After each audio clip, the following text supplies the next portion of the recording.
இன்றைக்கி டே 11ஓட lunch box recipe என்னென்னு பார்க்கலாம். லெமன் ரைஸ் செஞ்சுருக்கேன்.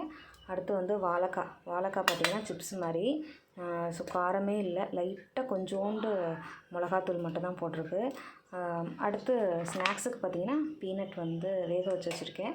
ஒரே ஒரு பிஸ்கட், இவ்வளோ தான் இன்றைக்கி ஸ்நாக்ஸ் பாக்ஸ். ரொம்ப சிம்பிளாக முடிச்சாச்சு. 2 days லீவு, அதனால் ஸ்நாக்ஸ் பாக்ஸ் போடல. வீடியோ வந்து அப்லோட் பண்ணுறேன். சண்டே சமையல், சண்டே பரபரப்பு சமையல் பாருங்கள்.